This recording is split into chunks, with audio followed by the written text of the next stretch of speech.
ಆಕಾಶವಾಣಿ ಭದ್ರಾವತಿ. ಚೈತ್ರವನ ಲಕ್ಷ್ಮೀಶನ ಜೈಮಿನಿ ಭಾರತದ ಸಮಗ್ರ ವಾಚನ ವ್ಯಾಖ್ಯಾನ ಕಾರ್ಯಕ್ರಮ. ಪ್ರಸ್ತುತಿ ಡಾಕ್ಟರ್ ಎಎಸ್ ಶಂಕರನಾರಾಯಣ. ಲಕ್ಷ್ಮೀಶನ ಜೈಮಿನಿ ಭಾರತದಲ್ಲಿ ಈಗ 2ನೇ ಸಂಧಿಯ ವಾಚನ ಶ್ರೀ ಎಚ್.ಆರ್. ಕೇಶವಮೂರ್ತಿ ಅವರಿಂದ, ವ್ಯಾಖ್ಯಾನ ಶ್ರೀ ಮಾರ್ಕಾಂಡೇಯ ಅವಧಾನಿ ಅವರಿಂದ. ರಾಯನಿ ನಿಜಕ್ಕೆ ಚಿಂತಿಸಬೇಡ, ಘನಮಂ ಸಹಾಯಮಂ ತುರಗಮಂ ತೋರುವೆಂ, ಮರುತನೆಂಬಾಯುಗದನುಬನು ಅಶ್ವಮೇಧಮಂ ಮಾಡಿ, ಬಹು ಕನಕಮಂ ಭೂಸುರಗೀಯಲು ಅವರೊಹಿಯುತ ಎದೆಯೊಳಗಲಸಿ ಬಿಟ್ಟರ ಪ್ರಿಯದಿಂದ, ಆ ವಸ್ತುವಿದ ಹಿಮಾಲಯದೊಳು ಅದಕಾಯ ಸಂಬಿರಿದಿಲ್ಲ, ತಂದು ನೀನುಪಯೋಗಿಸೆನಲು ಅದಸ ನಿಲ್ತೆಂದನು.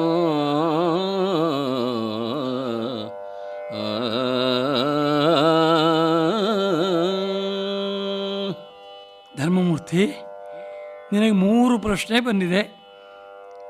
ಆ ಲಕ್ಷಣವಾದ ಕುದುರೆ ಇಲ್ಲ, ಅದಕ್ಕೆ ಬೇಕಾದ ಧನ ಇಲ್ಲ, ಆ ಕುದುರೆ ಜೊತೆಯಲ್ಲಿ ಹೋಗುವಂಥ ವೀರರಿಗೆ ಸ್ವಲ್ಪ ಸ್ತಬ್ಧವಾಗಿದ್ದಾರೆ ಅಂತ 3 ತಾನೇ ಅನುಮಾನ. 3ಕ್ಕೂ ಕೂಡ ಪರಿಹಾರ ಹೇಳ್ತೇನೆ. ಕೃಷ್ಣ ಇಲ್ಲಿಲ್ಲ, ಸವ್ಯಸಾಚಿಯ ಮಿತ್ರ ಇಲ್ಲಿಲ್ಲ, ಅವನು ದ್ವಾರಕೆಯಲ್ಲಿದ್ದಾನೆ ಅಂತ ಅಂದೆ. ಅದಕ್ಕೂ ಕೂಡ ನಾನು ಹೇಳ್ತೇನೆ, ಇದಕ್ಕೆ ನೀನು ಚಿಂತೆಯನ್ನು ಪಡುವ ಕೆಲಸವಿಲ್ಲ. ಪೂರ್ವದಲ್ಲಿ, ಹಿಂದಿನ ಯುಗದಲ್ಲಿ ಮರುತ್ತ ಎಂಬತಕ್ಕಂಥ ಒಬ್ಬ ರಾಜಾಧಿರಾಜ ಚಕ್ರವರ್ತಿ ಆಜಿ ಹೋದ. ಅವನು ವರ್ಷಗಟ್ಟಲೆ ಯಾಗ ಮಾಡಿದ. ಆ ಯಾಗದ ಪೂರ್ಣಾಹುತಿಯಲ್ಲಿ ಆನೆ ಸೊಂಡಲ ಗಾತ್ರದ ತುಪ್ಪ 1 ವರ್ಷ ಕಾಲ ಅಗ್ನಿಯ ಮೇಲೆ ಸೊಂಡಲ ಗಾತ್ರದ ತುಪ್ಪವನ್ನು ಒಂದೇ ಸಮನೆ ಸುರಿಸಿದ. ಅದು ಎಂತಹ ಯಾಗ ಅಂತ ನೀನೇ ಕಲ್ಪನೆ ಮಾಡ್ಕೋ. ಅಂತಹ ಯಾಗದಲ್ಲಿ ಋತ್ವಿಜರಿಗೆ ಬೇಕಾದಷ್ಟು ದಕ್ಷಿಣೆಯನ್ನು, ಐಶ್ವರ್ಯವನ್ನು ಕೊಟ್ಟ. ಅವರೆಲ್ಲ ಸಂತೋಷದಿಂದ ತಗೊಂಡ್ರು. ಅಷ್ಟು ದೂರ 1 ಮೈಲಿ ನಡ್ಕೊಂಡು ಹೊಡೆದ್ರು. ಅಯ್ಯಪ್ಪ, ಇಷ್ಟ ಆಗೋಲ್ಲ, ಸ್ವಲ್ಪ ಇಲ್ಲಿ ಹಾಕ್ಬಿಡ್ತೀನಿ ಅಂತ. ಆವಾಗೆಲ್ಲ ನೋಟ್ ಇರಲಿಲ್ಲ, ಎಲ್ಲ ದಕ್ಷಿಣೆ, ಸುವರ್ಣ, ಬೆಳ್ಳಿ, ರಜತ ಇದೇ ಇರ್ತಾಯಿತ್ತು. ಅಂತಹ ಸುವರ್ಣ ನಾಣ್ಯಗಳನ್ನು ಇಷ್ಟು ಹೊರೋಕ್ಕಾಗೋಲ್ಲ ಅಂಥೇಳಿ ಆಸೆಯಿಂದ ತಗೊಂಡ್ರು. ಅಲ್ಲಷ್ಟು ಸುರಿದ್ರು. ಮುಂದೊಂದಷ್ಟು ದೂರ ಹೋದರು, ಮತ್ತಷ್ಟು ಸುರಿದು. ಅಯ್ಯೋ, ಇದನ್ನೂ ಹೊರೋಕ್ಕಾಗೋಲ್ಲ, ಮತ್ತಷ್ಟು ಸುರಿದ್ರು. ಹೀಗೆ ಊರಿಗೆ ಹೋಗೋದರಲ್ಲಿ ಕಾಲು ಭಾಗ ತಗೊಂಡು ಹೋದರು. ಮುಕ್ಕಾಲು ಭಾಗವನ್ನು ಅಲ್ಲೇ ಹಿಮವತ್ ಪರ್ವತದಲ್ಲಿ ಮರುತ್ತರಾಜ ಮಾಡಿದ ಯಜ್ಞದ ದಕ್ಷಿಣೆಯನ್ನು ಬ್ರಾಹ್ಮಣರು ಅಲ್ಲೇ ಬಿಟ್ಟು ಹೋಗಿದ್ದಾರೆ. ಅದು ಬೇಕಾದಷ್ಟು ಐಶ್ವರ್ಯ. ಈ ನಾನು ಸಂಕಲ್ಪ ಮಾಡಿರೋ 2 ಯಾಗವನ್ನು ಮಾಡಬಹುದು, 4 ಯಾಗವನ್ನು ಮಾಡಬಹುದು.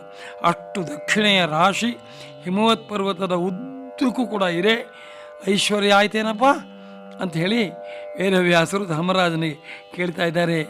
ಸ್ವಾಮಿ, ಎಂಥ ಮಾತು ಹೇಳಿದಿರಿ.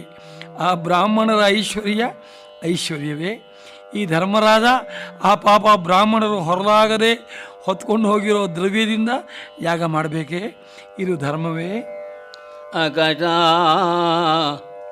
ಜಡಮತಿಗೆ ಮರುಳು ಮತವನಿಕ್ಕಿದೊಡೆ ಸುಕಲೆಯಪ್ಪುದೇ,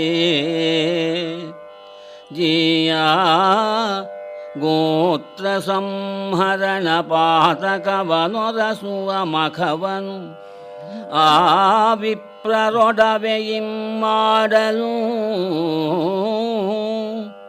ಎನಗಿಹ ಪರದೊಳು ಪ್ರಕಟಮೆನಿಬುದೇ ಕೀರ್ತಿ ಸದ್ಗತಿಗಳೆನೆ. ಮಗನೇ, ಸಕಲ ಭೂಮಂಡಲಂ ದ್ವಿಜರದಲ್ಲವೇ, ಸಕಲ ಭೂಮಂಡಲಂ ದ್ವಿಜರದಲ್ಲವೇ, ರಾಜನಿಕರವಂ ತರಿದೀಯನೆ ಪರಶುರಾಮನು ಈ ಧರೆಯನು ಅವನೇ ಸುರರ್ಗೆ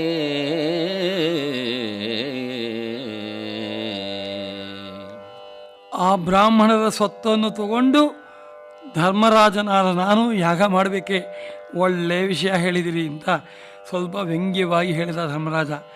ಅಯ್ಯೋ ದೊಡ್ಡ ಧರ್ಮಮೂರ್ತಿ, ಆ ಬ್ರಾಹ್ಮಣರ ದುಡ್ಡು ಅಂತಂತೀಯಲ್ಲ, ಎಲ್ಲವೂ ಕೂಡ ಜಗತ್ತಿನಲ್ಲಿ ಇರೋರೆಲ್ಲವೂ ಕೂಡ ರತ್ನಹಾರೀಚ ಪಾರ್ಥಿವ, ಎಲ್ಲಿ ಐಶ್ವರ್ಯ ಇದೆಯೋ ಅದೆಲ್ಲವೂ ಕೂಡ ರಾಜರದ್ದು. ಅದು ಇರೋ ಐಶ್ವರ್ಯವೆಲ್ಲವೂ ಕೂಡ ರಾಜರಿಗೆ ಸೇರುತ್ತೆ. ಭೂಮಿಯಲ್ಲಿ ಸಿಕ್ಕಿ ಇರುವಂತಹ ಖನಿಜ ಸಂಪತ್ತು, ಚಿನ್ನದ ಗಣಿ, ಬೆಳ್ಳಿಯ ಗಣಿ ಆ ರಾಜ್ಯದ್ದು, ಆ ರಾಜನಿಗೆ ಸೇರಿದ್ದು. ಎಲ್ಲಿ ಬಿದ್ದಿದ್ರು, ಯಾರು ಮುಚ್ಚಿಟ್ಟಿದ್ರು, ಭೂಮಿಯಲ್ಲಿ ಇಟ್ಟಿದ್ರು ಕೂಡ ಅದು ಸರ್ಕಾರಕ್ಕೆ ಸೇರಬೇಕು, ಅದು ರಾಜನಿಗೆ ಸೇರಬೇಕು.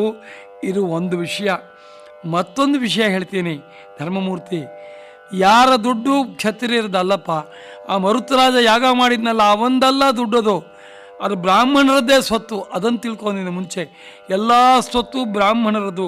ಹಿಂದೊಮ್ಮೆ ಪರಶುರಾಮ ಇಡೀ ಭೂಮಿಯಲ್ಲಿ ಬೇಟೆಯಾಡಿ ಕ್ಷತ್ರಿಯರನ್ನೆಲ್ಲರನ್ನು ಕೂಡ ಬರೆದು ಹಾಕಿ ಸಕಲ ಸಂಪತ್ತನ್ನು, ಭೂಮಿಯನ್ನು ಬ್ರಾಹ್ಮಣರಿಗೆ ದಾನ ಮಾಡಿದ. ಈ ಭೂಮಿಯೂ ಬ್ರಾಹ್ಮಣರದ್ದು, ಅದರಲ್ಲಿರೋ ಸಂಪತ್ತು ಬ್ರಾಹ್ಮಣರದ್ದು.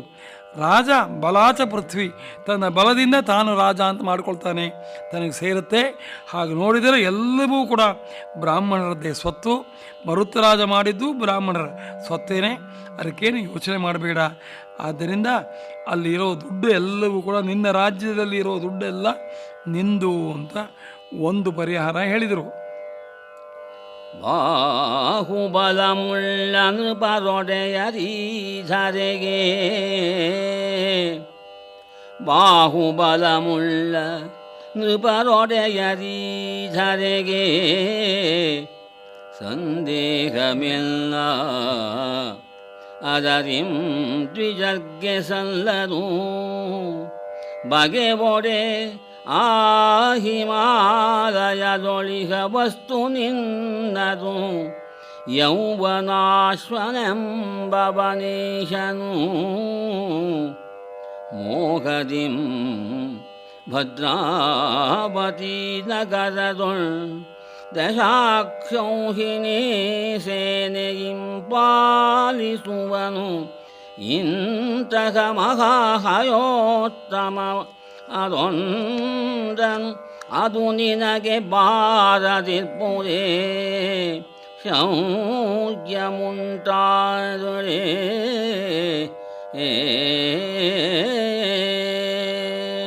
ಹಾಗೆ ನೋಡಿದರೆ ಎಲ್ಲ ಸ್ವತ್ತು ಬ್ರಾಹ್ಮಣರದ್ದು. ಪರಶುರಾಮ ಬ್ರಾಹ್ಮಣರಿಗೆ ಜಗತ್ತನ್ನು ಗೆದ್ದು ದಾನ ಮಾಡಿದ್ದಾನೆ. ಈಗ ಬಲಾಚ ಪೃಥ್ವಿ, ಯಾರಲ್ಲಿ ಬಲ ಇದೆಯೋ ಅವರದ್ದು ಪೃಥ್ವಿ ಆಗುತ್ತೆ. ನಿಮ್ಮಲ್ಲಿ ಬಲ ಇತ್ತು, ಎಲ್ಲರನ್ನು ಕೂಡ ಗೆದ್ದಿರಿ, ನೀವು ಸಂಪಾದನೆ ಮಾಡಿದಿರಿ. ನಿಮ್ಮದು ಇವಾಗ ಈ ಭೂಮಿ ನಿಮ್ಮದು, ಇದರಲ್ಲಿರೋ ಸಂಪತ್ತು ಕೂಡ ನಿಮ್ಮದು. ಬಲಾಚ ಪೃಥ್ವಿ ಅಂತ ಶಾಸ್ತ್ರವು ಕೂಡ ಹೇಳುತ್ತೆ. ಆದ್ದರಿಂದ ನೀನು ಆ ಹಣವ ಏನು ಹಿಮವತ್ ಪರ್ವತದಲ್ಲಿ ಇದೆ ಅದೆಲ್ಲ ನಿನಗೆ ಸೇರಿದ್ದು, ರಾಜನಾದ ನಿನಗೆ ಸೇರಿದ್ದು. ಇನ್ನು ಕುದುರೆ ವಿಷಯ, ಯೌವನಾಶ್ವ ಅಂತ ಒಬ್ಬ ಇದ್ದಾನೆ, ಅವನು ಭದ್ರಾವತಿ ನಗರದಲ್ಲಿ ಇದ್ದಾನೆ. ಅವನು 10 ಅಕ್ಷೋಹಿಣಿ ಸೈನ್ಯವನ್ನು ಇಟ್ಟುಕೊಂಡು ಧರ್ಮದಿಂದ ಆ ಭದ್ರಾವತಿ ರಾಜ್ಯವನ್ನು ಪರಿಪಾಲನೆ ಮಾಡ್ತಾ ಇದ್ದಾನೆ. ಅವನಲ್ಲಿ ಅಶ್ವಮೇಧಕ್ಕೆ ಹೇಳಿರುವಂತಹ ಈ ಕುದುರೆ, ಒಂದು ಕಿವಿ ಕಪ್ಪಾಗಿರುವಂತಹದ್ದು, ಬಾಲ ಹಳದಿಯಾಗಿರೋದು, ಮೈ ಬೆಳ್ಳಗಿರೋದು, ಅಂತಹ ಕುದುರೆ ಅಶ್ವಮೇಧದ ಕುದುರೆ ಅವನಲ್ಲಿದೆ. ಅದನ್ನು ನೀನು ಪಡ್ಕೊಂಡ್ಬಿಟ್ರೆ ಕುದುರೆ ಕೆಲಸ ಆಯಿತು. ಐಶ್ವರ್ಯದ ಕೆಲಸ, ದುಡ್ಡಿನ ಕೆಲಸ ಆಯಿತು. ಹಿಮೋತ್ಪರ್ವತದಲ್ಲಿ ರಾಶಿ ರಾಶಿ ದುಡ್ಡಿದೆ. ಕುದುರೆ ಯಮನಾಶನಲ್ಲಿದೆ. ಸ್ವಲ್ಪ ಗೆದ್ದು ಬಿಟ್ಟು ಅವನನ್ನು ಗೆದ್ದು ಆ ಕುದುರೆಯನ್ನು ತರಬಹುದು. ಕುದುರೆಯದಾಯಿತು. ಈಗಜೋತ್ಕಜನ ತನು ಸಂಭವಂ ಪದವನೇ, ಈಘಟೋತ್ಕಜನ ತನು ಸಂಭವಂ ಪದವನೇ ಮೇಘನಾದಂ ಕಂದಸೂನು ವೃಷಕೇತುತಾಂ ಮೋಘ ವಿಕ್ರಮಣೇ ನಿನ್ನನುಜರೇಂ ಕಿರುಕುಳರೆ ಹರಿ ನೆನಸಿದೊಡೆ ಬಾರನೆ ನೀ ಘನವಿದೆನ್ನದಿರು ನೀ ಘನವಿದೆನ್ನದಿರು ಕೈ ಕೊಳಧ್ವರವ ತಾನೇ ಘಟಿಪುದಿನ್ನು ಸಂಶಯವೇಕೆ ಕರೆಸು ವಿಪ್ರೌಘವನೆನಲ್ ನೃಪಂ ನಗುತೆ ಕಲಿಭೀಮನಂ ನೋಡಲು ಅವನಿಂತೆಂದನು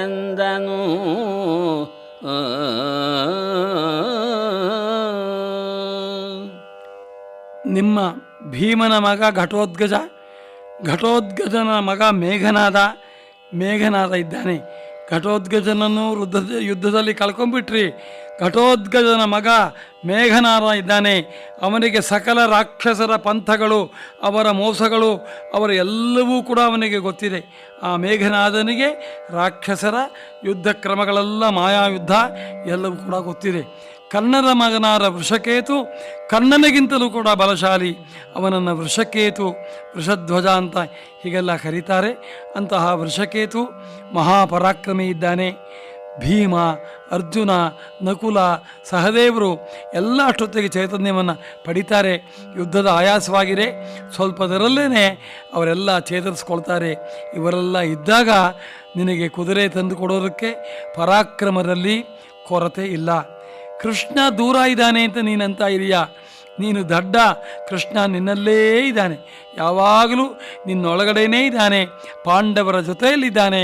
ಮಮ ಪ್ರಾಣಾಹಿ ಪಾಂಡವ ಅಂತ ಹೇಳಿದ್ದಾನೆ.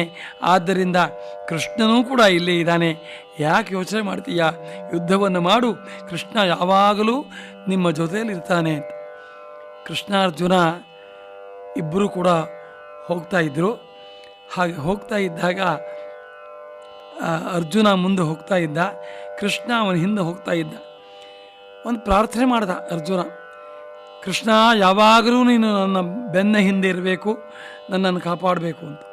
ಆಗಲಪ್ಪ ಅಂತ ಸಮುದ್ರ ತೀರದಲ್ಲಿ ಮಳಲಿನ ರಾಶಿ, ಆ ಸೈಕತ ರಾಶಿಯ ಮೇಲೆ ಹೋಗ್ತಾ ಇದ್ದಾರೆ.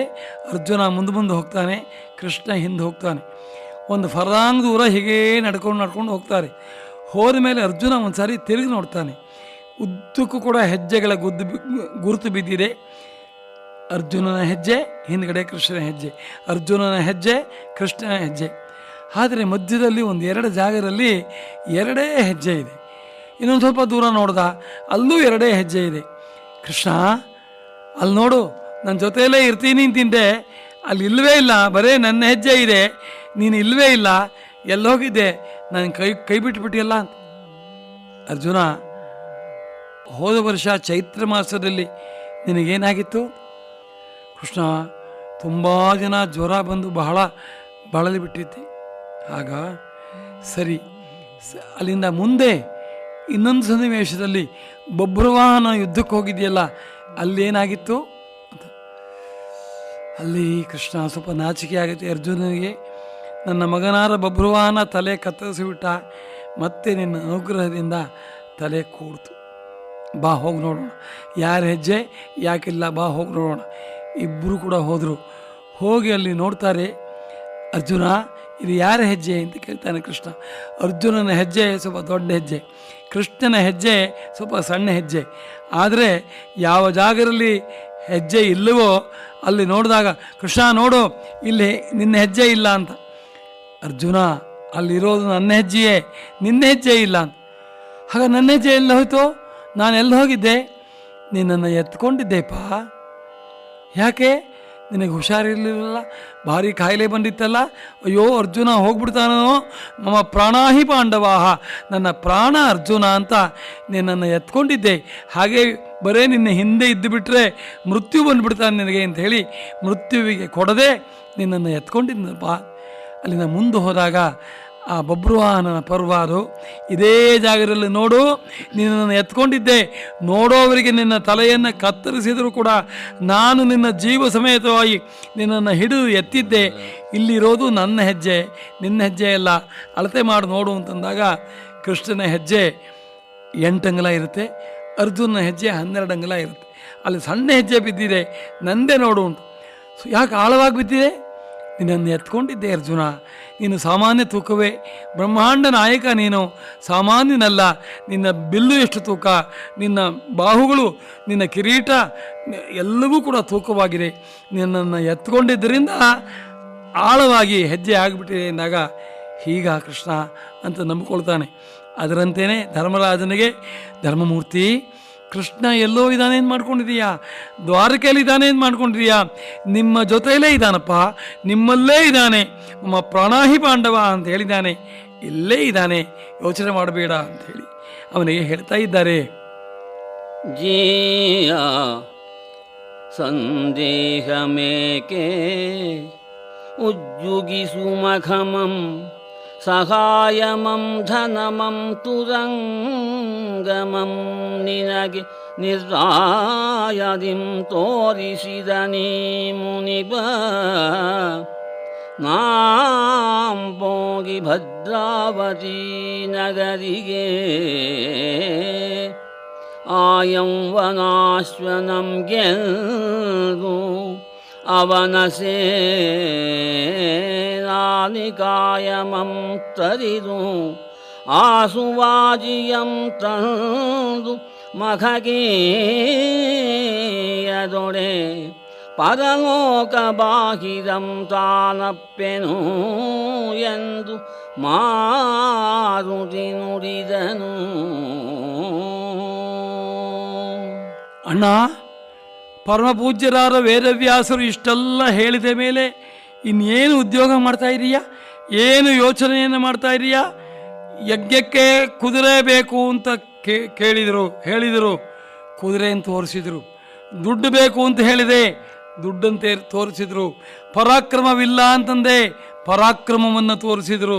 ಕೃಷ್ಣ ಇಲ್ಲಿಲ್ಲ ಅಂದೆ, ಸರ್ವತ್ರ ಇದ್ದಾನೆ, ನಿನ್ನಲ್ಲೂ ಇದ್ದಾನೆ, ನನ್ನಲ್ಲೂ ಇದ್ದಾನೆ. ಮಮ ಪ್ರಾಣಾಹಿ ಪಾಂಡವಾಹ, ನನ್ನ ಪ್ರಾಣಗಳು ಅಂತ ಅಂದ್ಕೊಂಡು ಇಲ್ಲೇ ಇದ್ದಾನೆ ಕೃಷ್ಣ ಅಂತ ಅದನ್ನು ಕೂಡ ಹೇಳಿದರು. ಎಲ್ಲಕ್ಕೂ ಕೂಡ ಒಪ್ಕೊಂಡೆ. ಯಾಕೆ ಇನ್ನು ಯೋಚನೆ? ಸಂಕಲ್ಪ ಮಾಡು. ಅಶ್ವಮೇಧಮಹಂಕರಿಷ್ಯೆ ಅಶ್ವಮೇಧೇನ ಯಕ್ಷೆ. ಸಂಕಲ್ಪ ಮಾಡು. ಸೋದರ ಪುತ್ರ ಮಿತ್ರ ಜ್ಞಾತಿ ವಧಾ ಪರಿಹಾರಾರ್ಥಂ ಅಶ್ವಮೇಧೇನ ಯಕ್ಷೆ ಅಂತ ಯಾಗ ಮಾಡು ಅಣ್ಣ. ಯಾಗ ನಡೆಯುತ್ತೆ ಅಣ್ಣ. ನಾನು ಕುದುರೆಗೆ ಹೋಗ್ತೇನೆ, ಭದ್ರಾವತಿ ನಗರಕ್ಕೆ ಹೋಗಿ ಯೌವನಾಶ್ವನಿಂದ ಆ ಕುದುರೆಯನ್ನು ಹೇಗೋ ಪಡ್ಕೊಂಬರ್ತೇನೆ. ಅವನೇನಾದರೂ ಕೊಡದೇ ಇದ್ದರೆ ಬಡಿದು ಹಾಕಿ ಯುದ್ಧ ಮಾಡಿ ಆ ಕುದುರೆಯನ್ನು ತರ್ತೇನೆ. ಜೊತೆಗೆ ಕರ್ಣಕುಮಾರನಾದ ವೃಷಕೇತು ಇದ್ದಾನೆ, ಘಟೋದ್ಗತನ ಮಗನಾದ ಮೇಘನಾದ ಇದ್ದಾನೆ. ಸಂಕಲ್ಪ ಮಾಡು ಅಣ್ಣ, ಸಂಕಲ್ಪ ಮಾಡು ಅಂತ ಭೀಮ ಒತ್ತಾಯ ಮಾಡಿ ಆ ಕುದುರೆಯನ್ನು ನಾನು ತರದೇ ಇದ್ದರೆ ನನಗೆ ಸದ್ಗತಿ ಉಂಟಾಗೋರು ಬೇಡ ಪ್ರತಿಜ್ಞೆಯನ್ನು ಕೂಡ ಭೀಮ ಮಾಡಿಬಿಟ್ಟ. ಯಜ್ಞಕ್ಕೆ ಸುರಗಮಂ ತಹೆನೆಂದು ಭೀಮಂ ಪ್ರತಿಜ್ಞೆಯಂ ಮಾಡುತ್ತಿರನು. ಆ ಕ್ಷಣದೊಳು ಅಭಿಜ್ಞನೆನಿಸುವ ಕನ್ನಸುತ ವೃಷಧ್ವಜನು ಎದ್ದು ನಗುತೆ ಕೈ ಮುಗಿದು ನಿಂದು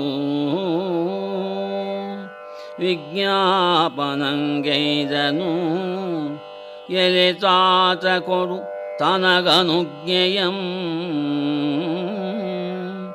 ಎಲೆ ತಾತ ಕೊಡು ತನಗನುಜ್ಞೆಯಂ. ಪವಮಾನತನುಜನಾಡಿದನುಡಿಗೆ ಅವಜ್ಞೆ ಬಂದೊಡೆ ರವಿಕುಮಾರಂಗೆ ಜನಿಸಿದನೆ ನೋಡು ಎನ್ನಧಟನೆಂದನು. ಯಜ್ಞಕ್ಕೆ ಕುದುರೆಯನ್ನು ತರುತ್ತೇನೆ ಅಂತ ಹೇಳಿ ಭೀಮ ಪ್ರತಿಜ್ಞೆಯನ್ನು ಮಾಡಿದ. ಕರ್ಣನ ಮಗನಾದ ವೃಷಧ್ವಜ ವೃಷಕೇತು ಎದ್ದ. ಭೀಮನಿಗೆ ಸಹಾಯವಾಗಿ ಹೋಗ್ತೇನೆ, ಭೀಮನಿಗೆ ಕುದುರೆ ಹೇಗಾದರೂ ಕೂಡ ಕೈ ಸೇರುವಂತೆ ನಾನು ಮಾಡ್ತೇನೆ. ಹಾಗೆ ಮಾಡದೇ ಇದ್ದರೆ ವೀರ ಪ್ರತಾಪ ಕರ್ಣನ ಮಗ ಅಲ್ಲ ನಾನು. ಅದನ್ನು ಮಾಡದೇ ಇದ್ದರೆ ಆ ಕುದುರೆಯನ್ನು ತರೋದಕ್ಕೆ ಭೀಮನಿಗೆ ನಾನು ಸಹಾಯ ಮಾಡದೇ ಇದ್ದರೆ ನಾನು ಕರ್ಣನ ಮಗನೇ ಅಲ್ಲ ಅಂತ ವೃಷಕೇತು ಪ್ರತಿಜ್ಞೆ ಮಾಡ್ದ. ವ್ಯಗ್ರದಿಂ ಬಾಲನಾಡಿದನುಡಿಗೆ ಭೂಪತಿ ಸಮಗ್ರ ಸಂತೋಷದಿಂ ತೆಗೆದಪ್ಪಿಕೊಂಡು ನಿನ್ನುಗ್ರ ಪ್ರತಾಪಮಂಬಲ್ಲೆ ಮಗನೇ ಕೇಳೆಂದು ನೆಲದಾಸೆಯದೆ ಅಂದು ನೆಲದಾಸೆಯಿಂದೆ ಅಗ್ರಜನ ನಿರಿದುದಲ್ಲದೆ ಪಸುಲೆ ನಿನ್ನನು ಈ ವಿಗ್ರಹಕ್ಕೆ ಕಳುಹಿ ಸೈರಿಸುವೆನೆಂತೂ ಅಗ್ರಜನ ನಿರಿದುದಲ್ಲದೆ ಪಸುಲೆ ನಿನ್ನನು ಈ ವಿಗ್ರಹಕ್ಕೆ ಕಳುಹಿ ಸೈರಿಸುವೆನೆಂತೋ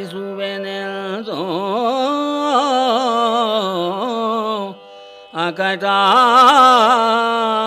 ವಾಜಿಗ್ರಹಣ ಕಾರ್ಯಮಂಚಿರಲಿ ಎಂದೊಡೆ ಅವನೇಶ್ವರಂಗೆ ಆತನಿಂದನು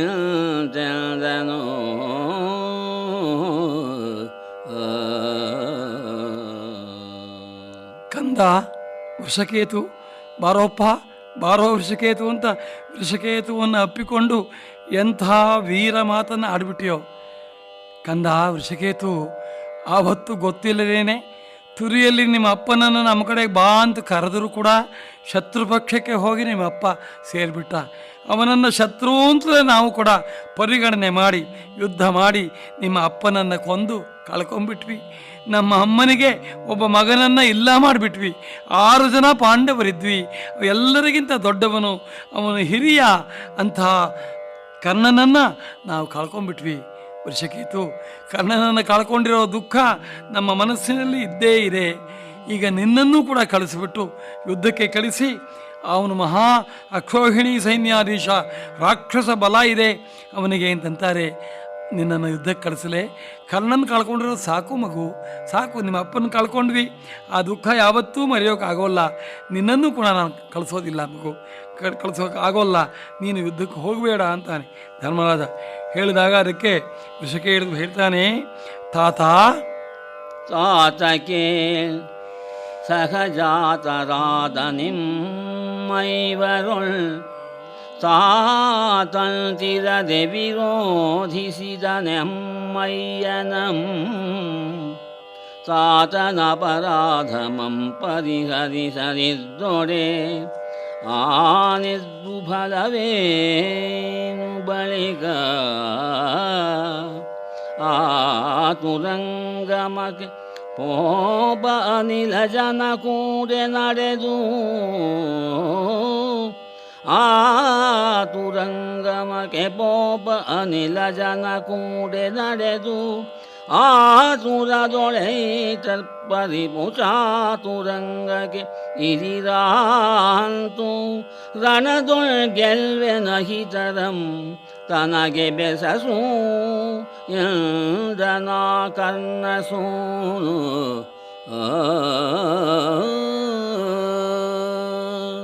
ತಾತ, ಅಪ್ಪ, ಚಿಕ್ಕಪ್ಪ ಅಂತ ಕರೀತಾನೆ ಧರ್ಮರಾಜನ.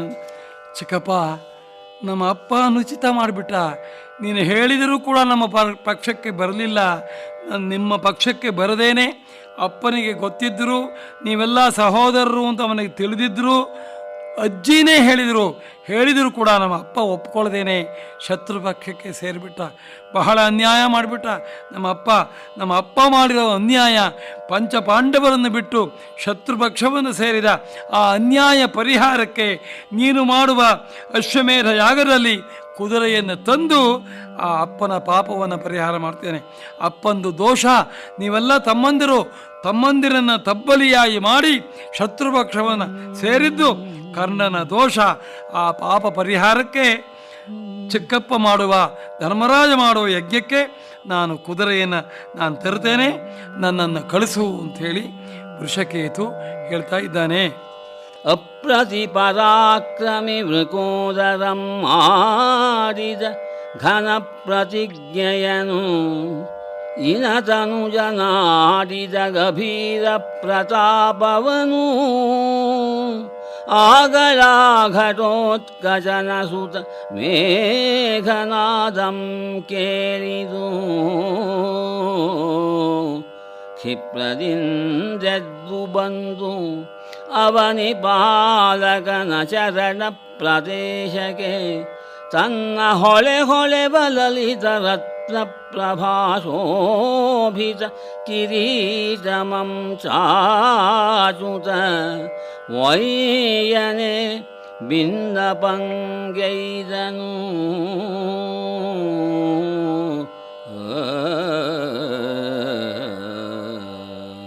ಭೀಮ ಮಾಡಿದ ಪ್ರತಿಜ್ಞೆಯನ್ನು ಕೇಳಿದ.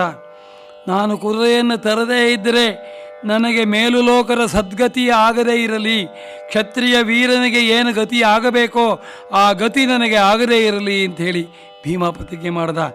ಭೀಮನಿಗೆ ನಾನು ಆ ಕುದುರೆಯನ್ನು ತಂದು ಕೊಡ್ತೇನೆ, ಅಪ್ಪನಿಗೆ ಬೆಂಗಾವಲಾದಿ ಭೀಮನೊಂದಿಗೆ ಹೋಗಿ ನಾನು ಯುದ್ಧವನ್ನು ಮಾಡ್ತೇನೆ, ನಮ್ಮ ಅಪ್ಪನಿಗೂ ಕೂಡ ಸತ್ಕೀರ್ತಿಯನ್ನು ಮಾಡ್ತೇನೆ, ನಮ್ಮ ಅಪ್ಪ ಶತ್ರುಪಕ್ಷಕ್ಕೆ ಸೇರಿದ ಆ ದೋಷ ಪರಿಹಾರಕ್ಕೋಸ್ಕರ ಭೀಮನೊಂದಿಗೆ ಹೋಗಿ ಕುದುರೆಯನ್ನು ತರೋದಕ್ಕೆ ಸಹಾಯ ಮಾಡ್ತೀನಿ ಅಂತ ವೃಷಕೇತು ಪ್ರತಿಜ್ಞೆ ಮಾಡ್ದ. ಇಬ್ಬರ ಪ್ರತಿಜ್ಞೆಯನ್ನು ಕೂಡ ಅಲ್ಲೇ ಇದ್ದ ಮೇಘನಾದ ಕೇಳಿದ. ಕೇಳಿಬಿಟ್ಟು ಘಟೋದ್ಗಜನ ಮಗನಾದ ಮೇಘನಾದ ಭಾರೀ ಕಿರೀಟವನ್ನು ಹಾಕ್ಕೊಂಡಿದ್ದಾನೆ. ಭದ್ರಾವತಿಗೆ ಯೌವನಾಶ್ವನ ದೇಶಕ್ಕೆ ನಾನು ಹೋಗ್ತೇನೆ. ಭದ್ರಾವತಿಗೆ ನಡೆದು ಯೌವನಾಶ್ವನ ಬಲ ಸಮುದ್ರಮಂ ಕಲಕದಿರ್ಪನೆ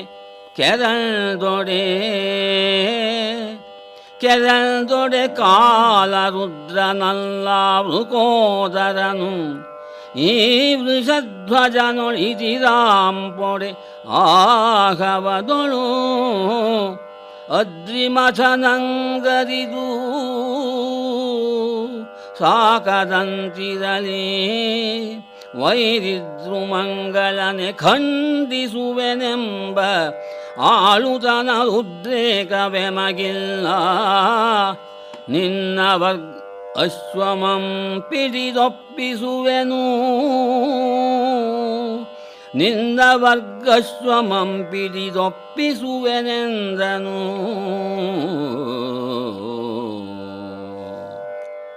ನಮ್ಮಜ್ಜ ಭೀಮಸೇನ ಯೌವನಾಶ್ವನ ನಗರಕ್ಕೆ ಹೋಗಿ ಅವನ ಬಲ ಸಮುದ್ರವನ್ನು ಮಥನ ಮಾಡಿ ಕಲಕ ಹಾಕಿಬಿಡ್ತಾನೆ.